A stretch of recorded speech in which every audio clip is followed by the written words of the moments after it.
The approach to the Virtual Boy might actually be one of the greediest things Nintendo has done in the last year. I'm not kidding.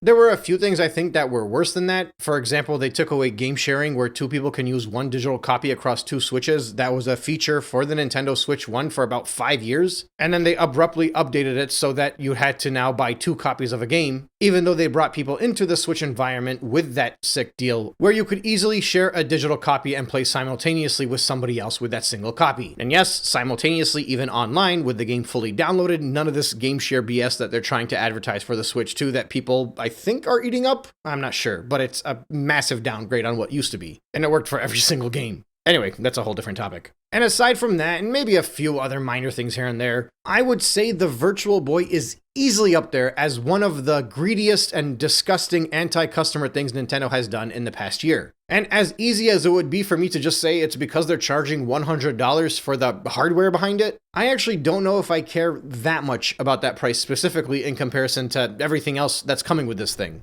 So for me, the first biggest red flag that pops up, pun intended, I guess, because it's red, is the fact that the Virtual Boy titles are going to be locked behind the expansion pass. So as you all know, there are two tiers of Nintendo Switch Online. There's the cheaper one, and that gives you like the Super Nintendo, NES, Game Boy, I think. And then the higher tier, which obviously is more expensive, that's when you get access to the Nintendo 64 and the GameCube and the Game Boy Advance and random DLCs and upgrade packs. So the Virtual Boy is not going to be coming with that many games. It's actually going to have the smallest library out of anything that's been added to the NSO. I'm sure they're still going to drip feed, but it's still the smallest library. And Nintendo knows, since they managed to convince a bunch of old people to buy into the Switch 2, that the Virtual Boy is going to be appealing to their nostalgia. And many of those people, because we are old farts, do not play games online in the same way that the youngins do. Obviously, that's not an automatic rule, but it is a stereotype for a reason. They know that if somebody in their late 30s or early 40s has not already gotten the expansion pack for the sake of the GameCube or for Nintendo 64, this will definitely get them into the Nintendo Switch Online membership. Now, they easily could have just been like, sign up for this and you get the base one, but no, they want you to pay for the more expensive tier for it, because they know that the few people this thing is going to appeal to that are not already subscribed can definitely afford it. Right, you're selling an old man their nostalgia. They're absolutely going to be able to afford it and they're going to pay for it.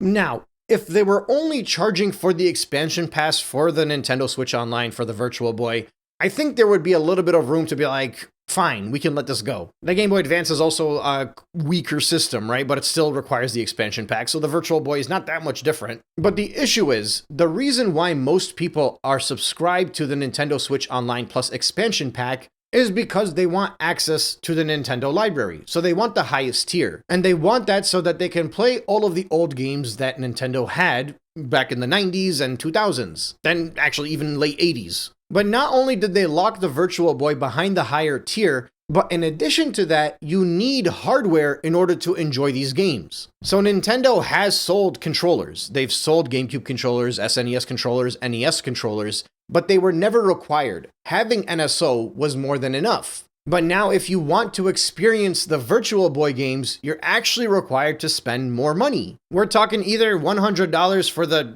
whole thing, the whole package, which doesn't even come with a controller, by the way, so you're just getting like the goggles that go over your head and the stand. At least if they were including a controller a bit, it might be a little bit more justified. It would still be crazy expensive, but it'd be a little bit more acceptable. Or the alternative is you're buying cardboard with like little red lenses in them. I'm not sure what exactly those things are made of, but that's still like overpriced, $25 or something like that. So effectively, if you want to enjoy this stuff the way that Nintendo is intending you to enjoy it, not only do you have to subscribe to Nintendo Switch Online, but you have to subscribe to the higher tier, and then you are required to purchase additional hardware so that you can actually play the games. Now, what we have seen over the past couple of decades was a plethora of Nintendo fans making the entirety of the Virtual Boy library playable just regularly on a screen. It's very easy. You could literally download the Virtual Boy library on your phone right now if you wanted to. And it wouldn't require any weird attachments, it wouldn't require anything. You would just be looking at it and playing it with the touch screen. And likewise, you can pretty much emulate it on anything that you own. It's not a strong system by any means. And the ROMs that people have remade for them work perfectly. And if random Joe Schmo can do this, Nintendo can do it with the snap of a finger. It wouldn't even be that hard. In fact, if Nintendo wanted to, they wouldn't even have to make this a subscription. They can release a single game for like $40, or knowing them would probably $70,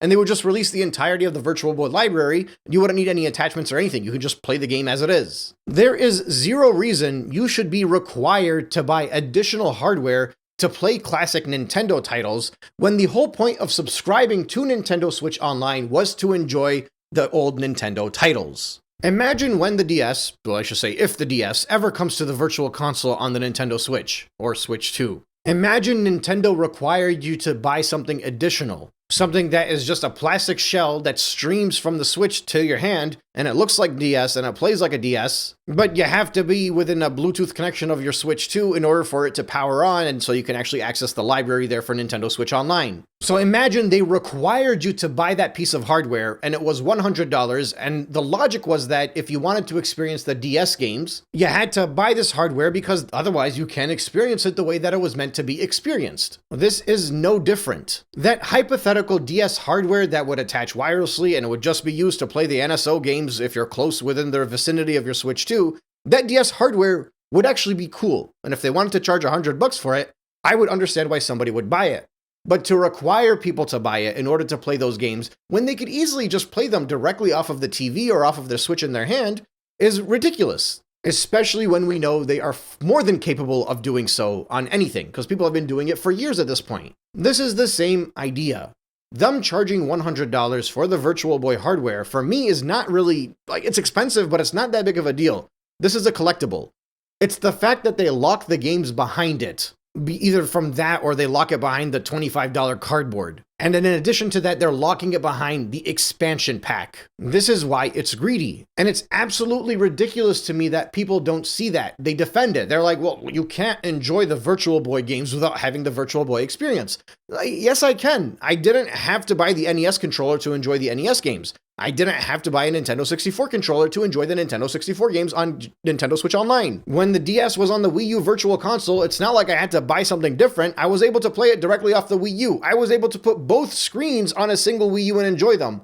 Why am I not able to simply just emulate the Virtual Boy games on Nintendo Switch Online when the whole point of somebody subscribing to Nintendo Switch Online in the first place is so that they can enjoy the classic Nintendo titles? This sets a very bad precedent because Nintendo is showing us that they may actually require you to purchase additional items in order to enjoy some of their classic games. They kind of did this back on the Wii, but I thought we moved on from there. You effectively had to buy a classic controller in order to enjoy the SNES games on the Wii Virtual Console. You could have used an old GameCube controller, but since you couldn't change the mapping of the buttons, it was very awkward to use because the layout on the GameCube controller is different than the SNES one. And technically somebody could have used a Nintendo Wii controller if the games were more simple, because there were many games on the SNES that didn't require that many buttons. But Nintendo effectively made it so that if you wanted to properly enjoy games, you needed a classic controller on the Wii. And I was a sucker. I bought all 4 classic controllers and I still have them to this day. Actually, I think I have 4 classic controller pros and one of the regular ones. But if I would have been able to play those classic games using just a Wii remote and nunchuck,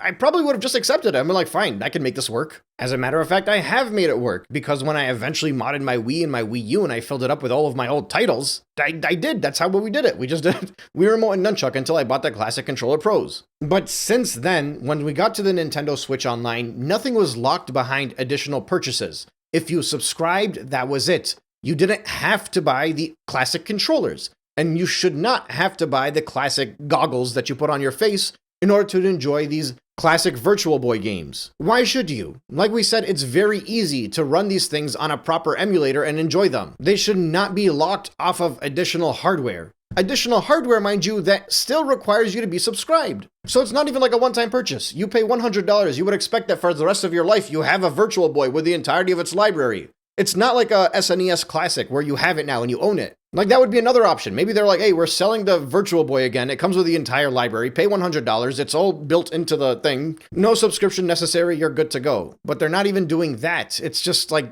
the convoluted nature of it all of the different loops and steps that you have to take in order to make sure you have access to this library is just ridiculous. And quite frankly, for me, it's very reminiscent of some of the scummy practices that all of the different streaming services provide that people subscribe to either to watch shows or watch movies or sports. These things always start off very simple. It's just like you pay a one-time fee and you get access to everything.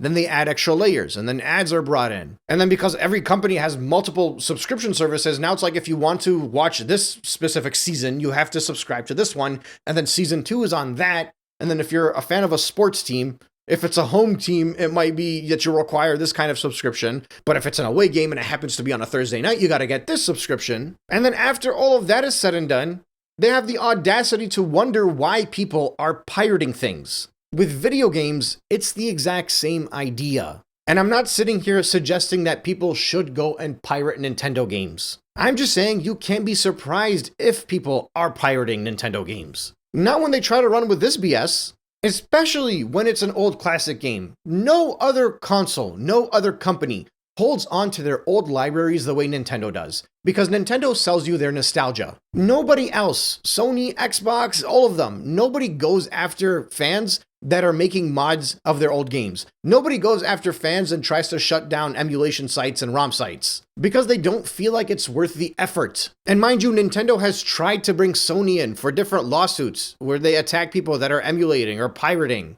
to make an example out of them and make it like shake up the entire industry. But even then, Sony's like, no, we're not doing that. There's no point in doing that. We're just going to focus on the modern generation and we're going to sell our games. But Nintendo is out there attacking ROM sites that have games that are 40 years old. And they're trying to make it seem like it's just as bad as somebody downloading a current gen title illegally and playing it. And the weirdest part about it is how much the fandom, specifically those Switch 2 White Knights, man, they really feel strongly about this. How much they back up Nintendo for doing this. Look, you want to talk about piracy against modern gen consoles? I can have that conversation. I can agree with you on that conversation. I can't agree with Nintendo breaking a device that somebody owns, but I can understand the discussion. And I could see why somebody would frown upon the infringement that's being done when people pirate this. I still understand why pirates do what they do, especially in this current industry, especially with this current Nintendo. But I understand why people would think that it's wrong, because it effectively is kind of wrong. It's infringement. Infringement is illegal.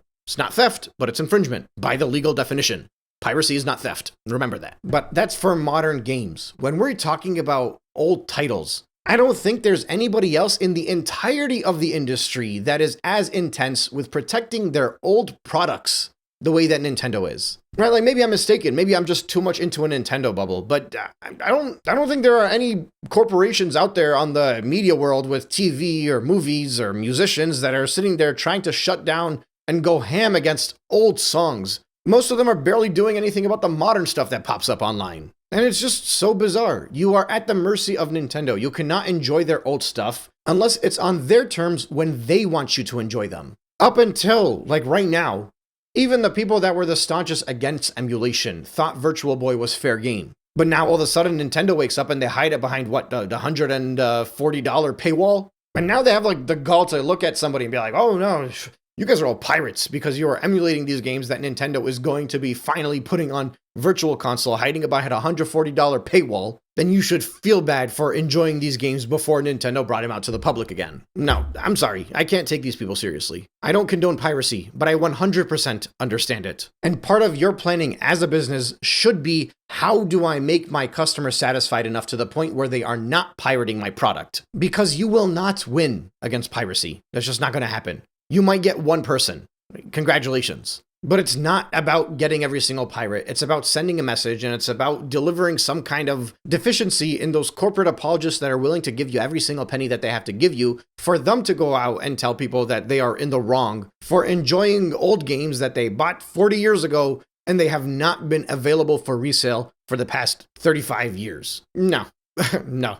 Sorry. There are many reasons why people laugh at Nintendo fans, and this is perhaps one of the biggest ones. The company's practices are very outdated, but the fandom should not be. Piracy is a service issue, and if somebody has to buy a Nintendo console, plus spend on a subscription, plus buy all the additional hardware in order to enjoy games that are close to, 30-something years old now, you are failing as a service provider. And if somebody's going to pirate, that's why they're going to do it. I do not condone it, but I completely understand it. Anyway, since this is going to be available on the Nintendo Switch 1, it's not exclusive to the Switch 2, somebody could technically buy this thing, and I'm sure the pirates and the modders and the hackers are going to get a hold of the ROMs, and they're going to make it fully playable where you do not have to be subscribed to the expansion pack in order to enjoy it. Again, not that I condone it, but we all know it's going to happen. 'Tis only but a matter of time, mateys.